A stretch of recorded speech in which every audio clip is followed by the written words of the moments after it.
콘솔 게임하면 가장 먼저 떠오르는 브랜드 닌텐도. 저도 집에 하나 장만했는데요. 닌텐도의 나이가 130살이 넘는다는 사실 알고 계신가요? 오늘은 닌텐도를 연구해 보겠습니다.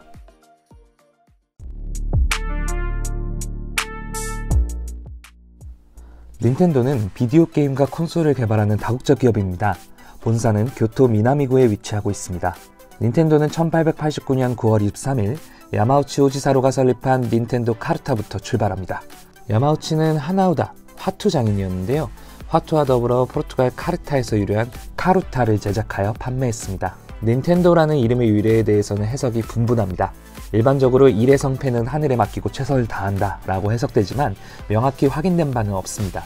한자가 맡기림, 하늘천이어서 그런 것 같은데 여러분은 어떻게 생각하시나요? 당시 일본에서 대부분의 도박을 금지시켰지만 하나우다, 화투는 허용했기 때문에 닌텐도의 하나우다 카드는 도박장의 인기 상품이었는데요. 1902년 최초의 수출용 서양식 카드덱을 판매했는데 해외뿐만 아니라 일본 내에서도 인기를 끌었습니다. 1929년 후지사로의 뒤를 이어 그의 대를 사이인 세키료가 경영을 이어받았고 이마구마노 현의 닌텐도의 판매 및 마케팅을 담당하는 회사 마라우크를 설립합니다. 이후 1949년 마찬가지로 아들이 없었던 세키료는 손자인 히로시가 이어받게 됩니다. 제2차 세계대전 기간 동안 일본 내 외국 카드 게임 확산 금지 정책과 놀이문화에 대한 관심이 줄어들며 주춤하기도 했으나 1951년 히로시는 회사 이름을 닌텐도 플레잉 카드로 바꾸고 교토에 분산된 제조시설을 통합 확장합니다. 제조관리 운영의 효율화를 이루고 1953년 닌텐도는 일본 최초로 플라스틱 카드 대량 생산에 성공하여 히트를 칩니다. 여기에 1959년 월트 디즈니와의 제휴를 통해 디즈니 캐릭터가 담긴 카드로 연타석 홈런을 치게 되죠. 닌텐도는 150만 개 이상의 카드팩을 판매하고 1962년 오사카 증권 거래소에 상장하며 이듬해 현재 이름인 닌텐도 인코퍼레이션으로 사명을 변경하고 1964년에는 매출 1억 5천만 원을 달성합니다. 승승장구하던 닌텐도에게도 위기가 찾아오는데요. 카드 사업만으로는 부족하다고 생각했던 히로시가 택시, 유모차, 인스턴트 식품에도 손을 뻗었지만 모두 시원하게 말아먹어 버립니다. 이후 초심으로 돌아가 완구와 장난감 생산에 집중했는데요. 공장 엔지니어였던 요코이 군페이를 닌텐도 R&D 리더로 임명합니다. 요코이가 쉬는 시간 틈틈이 취미삼아 만든 장난감을 눈여겨본 것인데요. 성공한 리더들은 확실히 사람 보는 눈이 있는 것 같습니다. 요코이가 개발한 만능팔 장난감 울트라핸드, 야구공 피칭머신 울트라머신, 잔망경 모양의 울트라 스코프 등 울트라 시리즈가 연달아 히트를 치며 닌텐도는 위기를 극복하게 됩니다. 이후 반도체 기업 샤프에서 우에무라 마사유키를 영입해 일본 최초의 전자장난감 빔건을 출시하며 정점을 찍게 됩니다. 1970년대 닌텐도는 더 위로 올라가기 위해 전자완구, 즉 비디오 게임기 사업에 눈을 돌립니다. 기존 카드팩 사업을 유지하면서 히트를 친 완구 제품 개발에도 집중했는데요. 레이저 클레이 슈팅 시스템, 와일드 건맨 역시 잇따라 큰 흥행을 거두며 국내외에서 모두 큰 인기를 얻었습니다. 그러나 1, 2차 오일 쇼크와 경쟁사 대비 저조한 생산 속도 등 여러가지 악조건으로 인해 닌텐도 레저 시스템 자회사를 정리하기도 했는데요. 위기를 극복하기 위해 콘솔 비디오 게임 사업에 눈을 돌렸고 미츠비시와 파트너십을 맺게 됩니다. 1980년대는 닌텐도의 역사에 있어 가장 중요한 시기라고 할 수 있습니다. 두 가지 큰 사건이 발생하는데요. 우선 1980년 요코이가 또 한 번 일을 냅니다. 바로 최초의 휴대용 비디오 게임인 게임 앤 워치를 개발한 것인데요. 휴대용 계산기에 사용된 기술을 기반으로 발명된 이 게임은 또 한 번 일본 열도를 뒤흔들어 놓습니다. 게임 앤 워치와 함께 레이더 스코프라는 제목의 아케이드 게임도 함께 출시했는데요. 이 레이저 스코프를 앞세워 미국의 첫 해외 지사 닌텐도 오브 아메리카를 설립합니다. 당시 야마우치의 사이였던 아리카와 미노루를 해외 지사의 대표로 임명하여 야심차게 사업을 진행합니다. 그러나 일본 내에서는 제법 인기를 끌었던 레이저 스코프가 기대와 달리 미국에서 완전히 실패합니다. 창고에는 재고만 쌓여갔고 창고 비용조차 감당하기 어려워 야반도주까지 생각할 정도로 처참한 상황이었는데요. 아라카와는 급히 일본 본사에 SOS를 요청합니다. 이때 1980년대 닌텐도의 두 번째 순간을 말씀드려야겠네요. 어려웠던 미국 사업을 해결해주는 구세주가 등장합니다. 지금의 닌텐도를 만드는데 매우 큰 역할을 한 인물이죠. 바로 미야모토 시게루입니다. 70년대 1, 2차 오일 쇼크의 파동으로 모든 기업들이 채용은커녕 오히려 인건비 절감을 위해 인원 감축까지 마다하지 않았던 상황에서 미야모토가 채용됩니다. 대학교를 갓 졸업한 산업디자인 전공 학생이 왜 이때부터 능력을 알아본 것일까요? 아니요, 낙하산이었습니다.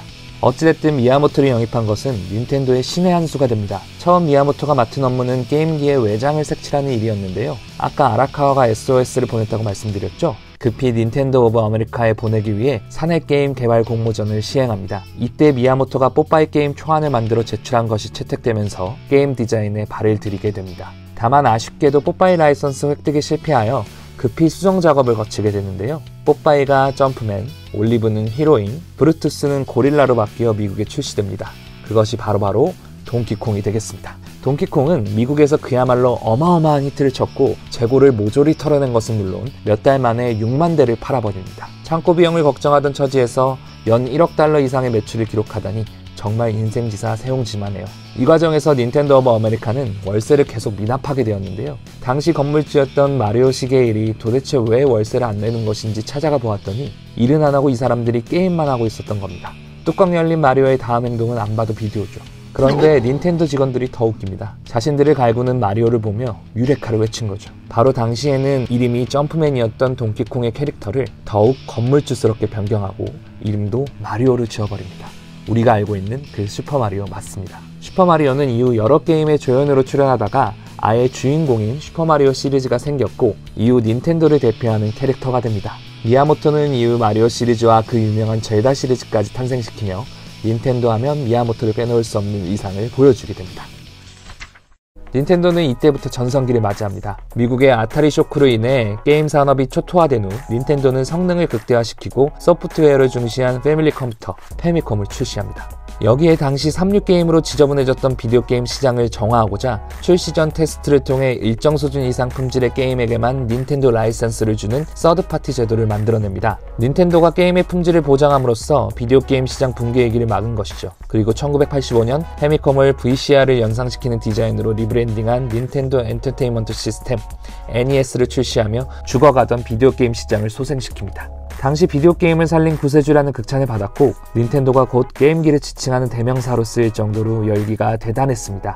여기에 1988년 요코이가 또 하나의 역작을 만들어냅니다. 이렇게 보면 요코이는 게임기의 에디슨인가요? 게임 앤 워치를 두세 단계 발전시킨 휴대용 비디오 게임기 게임보이를 출시해서 또 한 번 홈런을 치는데요. 당시 세가 등 경쟁사들이 있었지만 상대가 되지 않았습니다. 미국의 제41대 대통령 조지 부시조차도 게임보이를 소유했다고 하니 말 다했죠. 90년대 닌텐도는 경상이익만 무려 1천억 엔을 넘었고 당시 삼성, LG, 대우, 현대 등 한국 10대 그룹 경상이익을 모두 합친 것보다 많은 수치였습니다. 패미컴에 이어 슈퍼 패미컴을 출시하며 승승장구하던 닌텐도. 일본의 양대 RPG 게임 드래곤 퀘스트 시리즈와 파이널 판타지 시리즈가 모두 닌텐도로 몰림으로써 경쟁사들은 닌텐도를 죽었다 깨도 못 이기는 상황이었는데요. 뭘 내놔도 1등을 하니 교만해진 것일까요? 만용을 부리게 됩니다. 바로 서드파티 업체들에게 소위 갑질을 시전한 것인데요. 철저한 기기 독점을 강요하는가 하면 게임 개발 툴을 비싼 값에 팔았으며 게임팩 제작도 독점하면서 시장 질서를 흐트려 놓습니다. 이로 인해 미국에서는 이러한 닌텐도의 악행을 담은 다큐멘터리를 제작하기도 했고 반독점법에 의해 벌금을 물기도 했죠. 그리고 90년대 중반 소닉을 내세운 세가가 반격의 신호탄을 울림과 동시에 게임팩보다 더 많은 용량을 소화할 수 있었던 CD를 활용 가능케 하는 메가 CD를 출시합니다. 닌텐도도 부랴부랴 소니와 제휴를 통해 CD롬 제작에 착수하죠. 그런데 여기서 닌텐도의 또 알 수 없는 기행이 벌어집니다. 당시 소니와 제휴를 맺으며 닌텐도 기기의 CD롬 기술 라이센스를 전적으로 보장했는데 갑자기 뒤통수를 후려치면서 필립스와 프로젝트를 진행합니다. 소니는 독자 노선으로 방향을 전환하여 모든 기술을 아낌없이 쏟아부었고 1994년 세계 최초로 3D 렌더링이 가능한 초고사양 게임기를 만들어냅니다. 이 게임기 이름이 뭐냐고요? 여러분들도 잘 아시는 그것, 플레이스테이션입니다. 소니는 개발 툴 무료 제공, 저렴한 라이선스 비용을 보장하며 우수한 서드파티 업체들을 흡수합니다. 뒤늦게 아차 싶어 닌텐도가 버추얼 보이를 출시하지만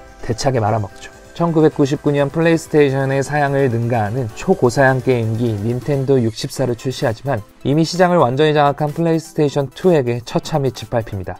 그럼에도 불구하고 휴대용 게임기 시장에서는 압도적인 경쟁력을 자랑하며 게임 시장에서의 굳건한 1위 자리를 유지합니다. 1989년부터 시작한 게임보이 시리즈는 1996년까지 전 세계 4천만 대 이상 판매하였고 1997년 역사의 한 페이지를 또 써내려갑니다.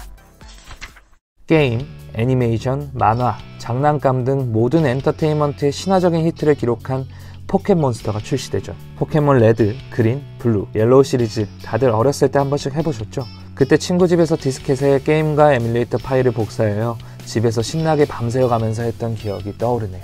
2004년 플레이스테이션 2의 엄청난 성공을 기반으로 소니는 당시 휴대용 게임기라고 생각할 수 없을 정도의 고성능이 탑재된 PSP를 출시하며 휴대용 게임기 시장에서도 경쟁력을 확보하려는 모습을 보여줍니다. 반면 닌텐도는 PSP와 완벽한 대척점에 있는 콘솔을 출시하는데요. 이것은 닌텐도가 소니의 우수한 기술력을 마침내 인정하고 직접적인 경쟁은 피하면서 상대적으로 게임 시장의 블루오션이었던 노인, 여성 아이들을 타깃으로 삼았습니다. 멀티플레이를 위한 무선 연결기는 터치, 듀얼 스크린 기술이 담긴 닌텐도 DS입니다. 우리가 잘 알고 있는 동물의 숲도 그렇고 두뇌 트레이닝, 닌텐독스 모두 이러한 타깃층을 겨냥한 게임이죠. 닌텐도 DS는 1억 5천만 대 이상을 판매한 판매 실적뿐만 아니라 젊은 남성 중심의 게임 인구를 남녀노소로 확대하여 게임 업계의 판도 자체를 뒤집어 버립니다. 2006년 거치형 콘솔 개발에도 DS의 전략 기조를 그대로 대입하여 또 하나의 걸작을 만들어내는데요. 바로 닌텐도 위입니다. 더 많은 게임 시장 비주류 소비층을 끌어들이기 위해 광고에만 2억 달러를 투자하고 3차원 환경에서 자신의 위치를 감지할 수 있는 가속도계 시스템과 적외선 센서가 장착된 위 리모컨을 개발하며 10년 동안 1억 100만 대 이상을 판매합니다. 닌텐도 DS와 위를 앞세워 강력한 경쟁자였던 소니를 밀어내고 확실한 게임기 시장 강자로 거듭난 닌텐도. 이대로 해피엔딩을 그리나 했는데 또 하나의 굴곡이 등장합니다. 거의 심장박동 수준의 흐름이네요.